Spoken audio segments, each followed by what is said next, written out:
Hi, Ms. Hassler. It's Colin Davis-Card here. I'm doing your video project on how to put everything in a computer in. And it was really hard to do this because this computer is really old and there are a bunch of really interesting screws to take off. So I'm taking the motherboard, which I normally wouldn't be holding like this, but it's totally fried.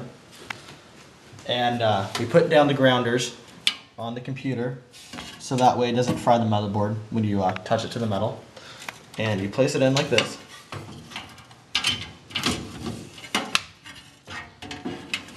Like that.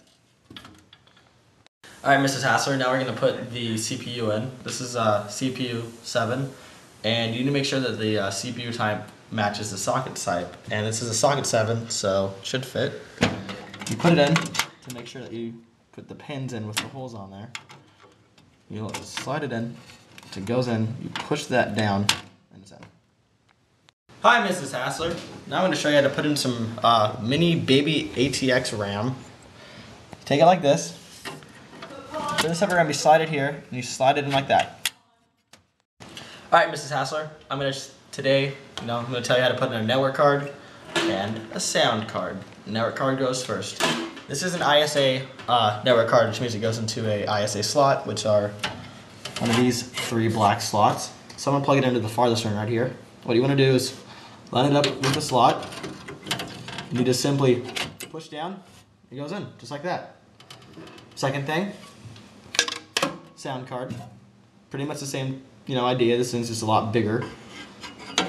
Put it in, line it up with the slot, push it in, you're done. Alright, Mrs. Hassler, now that we've got the old ISA sound card and network cards in, actually that's a modem card, I'm going to put a PCI Ethernet card and a really old PCI graphics card, which is a really old VGA cable because they didn't have DVI or HDMI in the 15th century. So these go into the PCI slot, which is different than the ISA slot. It's actually newer technology. Even though it's smaller, it's newer. So what I'm going to do is, like the ISA slot, you just line it up with the PCI slot. Pick a slot. And you push it in. Next I take my Ethernet slot, or card. Line it up in the PCI slot. Push it in. Alright, Mrs. Hassler, this is a Seagate hard drive. I'm going to put it in this hard drive slot and then show you how to screw it on so it stays there properly. So you take it like this, you slide it into the slot that it's supposed to go into.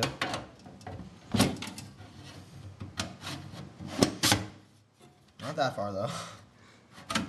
And you want to make sure that there's a slot for the screw right there. So you take that, you take a screw, like so.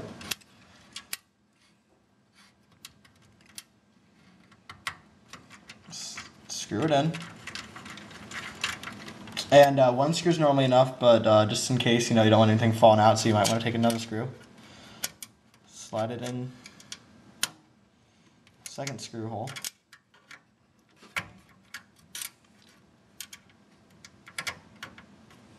And screw it in. And if you do that, it's pretty stable, doesn't move. Alright, Mrs. Hassler, I'm going to show you how to put the CD drive, the computer, into the computer. This is really weird because it doesn't go in like the normal way, it just slides it from the outside in. So you go like this, slide it, take a screwdriver again, slide it, screw it into the hole. Now you just, and you're done. Alright, last part of the computer, besides putting the case on with the software, is the power supply. What you do for the power supply is you put it in the special compartment for the power supply like that.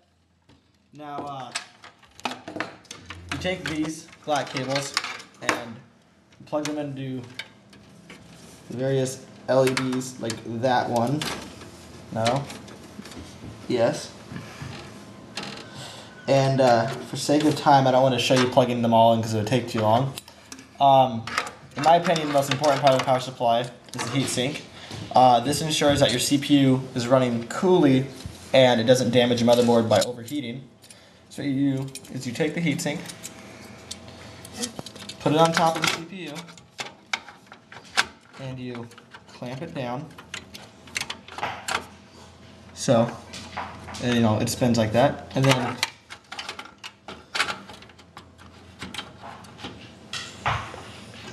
so you take these power connectors and you plug them into the various parts of the computer, like the hard drive and the CD drive.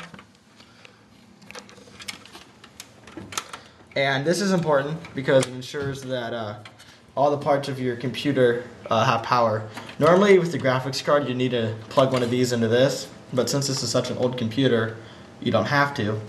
And lastly, you take these, and these provide power to the motherboard, and you plug them in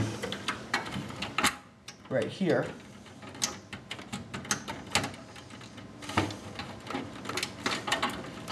But don't do it backwards.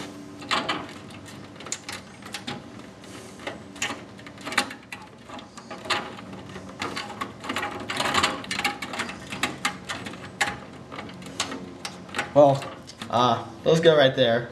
Hold on.